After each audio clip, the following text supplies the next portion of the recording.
Hello people, this is my sexy Sony ZV-E1 camera, and for many months it was my dream camera.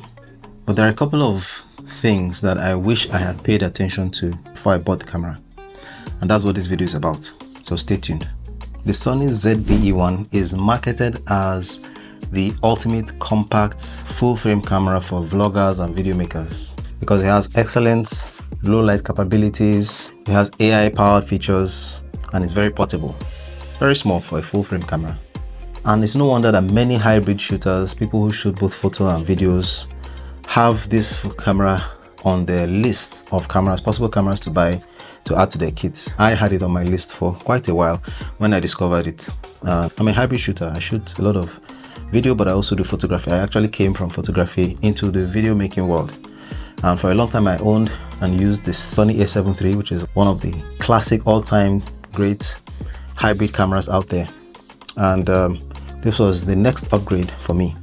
But after using it extensively, I discovered a couple of things that I think not enough people are talking about out there on YouTube. And not just on YouTube, but generally speaking, there's not enough information on a couple of things about this camera that I think are very important, and they may actually be deal breakers for hybrid shooters that are shopping for a camera. So here are a couple of things you need to know before you dive into the world of the ZV-E1. The first thing is that the flash sync speed is extremely slow. It's too slow to actually be usable. So if you're planning to use this camera for flash photography, the way you use it in a studio for portraits, or at an event where you need to put a flash on it, or you put a flash controller to control other flashes, you're going to be in for a great surprise, like I was when I was actually preparing for an assignment. I had planned to use this to shoot photos at a graduation ceremony, and I don't know why, when I was reading all the information about this camera online, watching YouTube videos, I did not, it's either my mind was so bent on getting this camera that I ignored the information, or there's just not enough information out there that tells you that the flash sync speed of this camera is shockingly slow and is capped at 1/30 seconds for full frame when you're shooting with the full frame sensor, and at 1/60 seconds when you're shooting in APS-C mode, APS-C crop mode. And this is a huge limitation because you know that if your shutter speed is 1/30, the likelihood of getting blurred images, especially when you're shooting events where people are moving about, is very high, unless you're doing still photography where the subject is not moving at all and your camera is also going to be on a tripod. So shooting at 1/30, 1/60 is a huge limitation, and especially for photographers who rely on flash photography, like portrait photographers. So if you're a primarily portrait photographer, a studio photographer, an event photographer and use flash, this camera may not be for you. And to make matters worse, the limitation is not just an inconvenience, it's actually tied to the structure, the infrastructure of this camera. This camera uses an electronic shutter. It doesn't have a mechanical shutter. A mechanical shutter typically works well with faster sync speed, faster shutter speeds. So instead it relies on an electronic shutter with a rolling sensor readout, which significantly slows things down.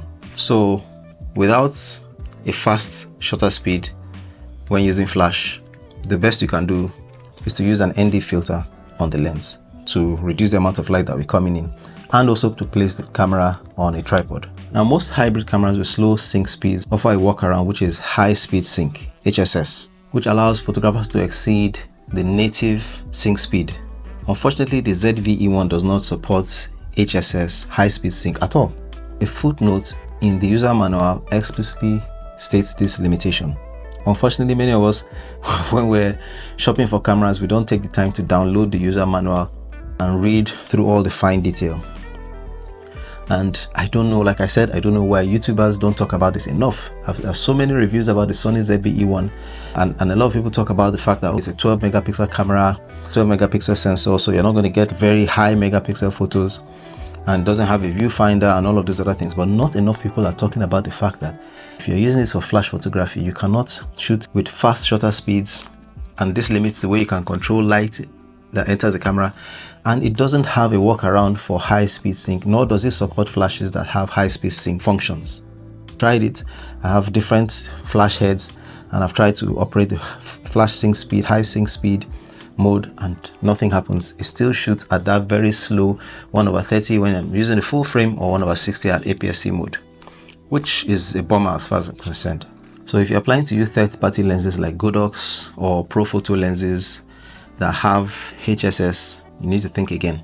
So this makes the ZV-E1 a poor choice for dynamic flash photography, which means that for studio photographers or anyone that is planning to use off-camera lighting outdoors like at events, the Sony ZV-E1 is a poor choice. Don't buy it. This brings me to the other features of this camera which may not make it ideal for hybrid shooters, especially photography, still photography.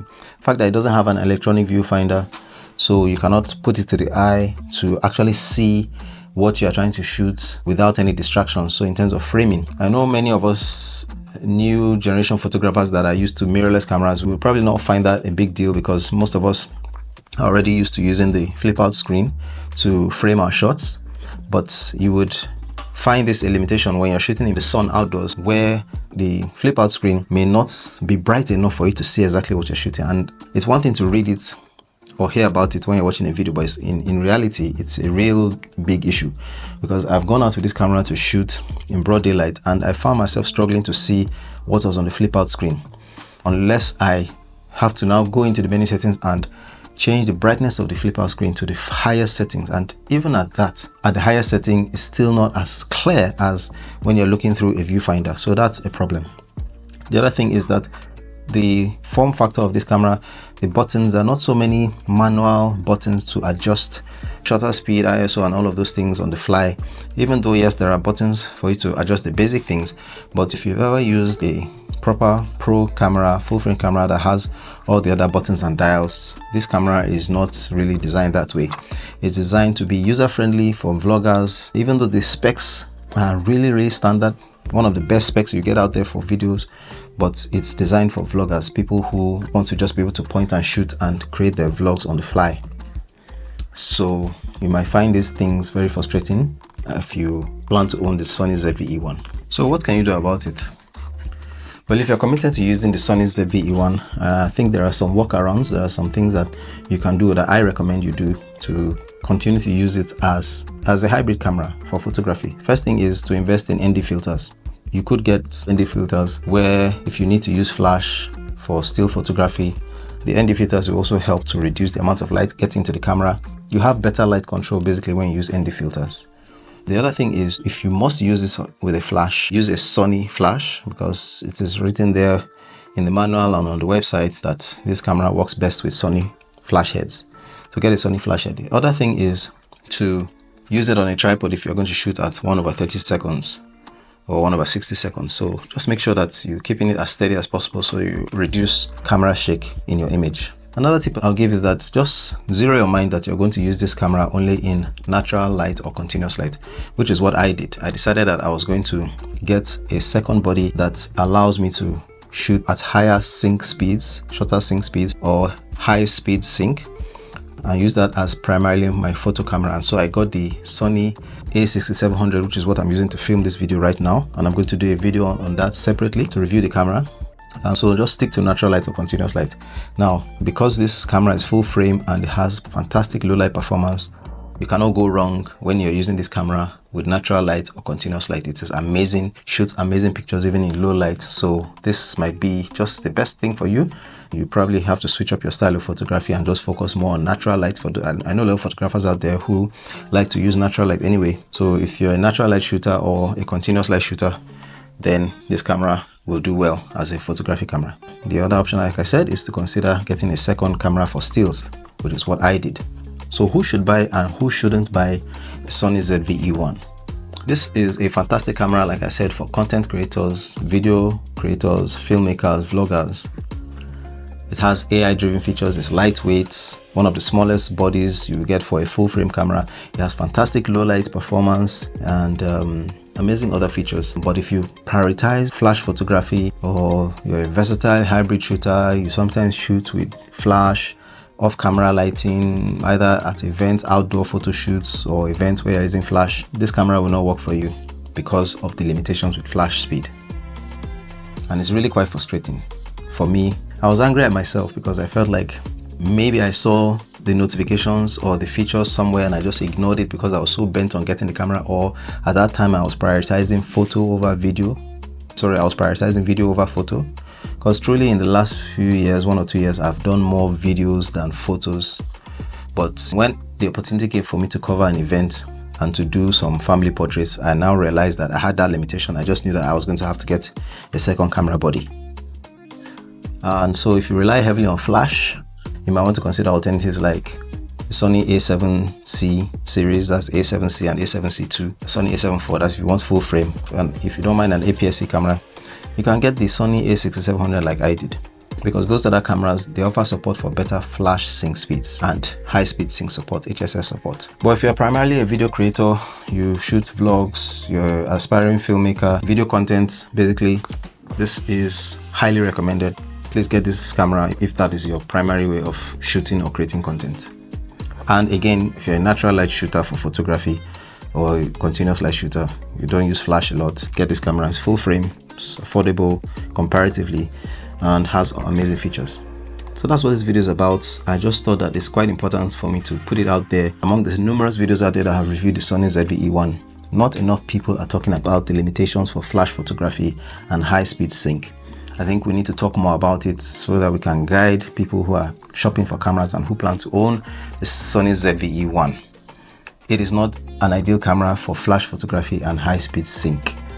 I'm repeating it, but for every other thing and for natural light shooters and continuous light shooters, awesome camera. Please get it. Let me know what you think of the video, and let me know what your experience is if you own the Sony ZV-E1. What was your buying experience like, and when you finally got the camera, what were the things that you were disappointed with? And what do you love about the Sony ZV-E1? You can also share in the comment section. This is probably going to be my last video for 2024. I'm happy I was able to put in another video before the year went out. Please make sure you check the channel and watch the other videos I've done.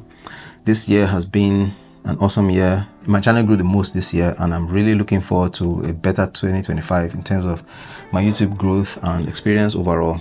I'm happy that I've been able to provide some value to a lot of people out there through this channel, and I hope to continue to do so in 2025. Don't forget to watch the previous videos like I said, and most importantly, don't forget to comment and subscribe to the channel. So guys, till 2025, have a happy new year, and see you in the next video.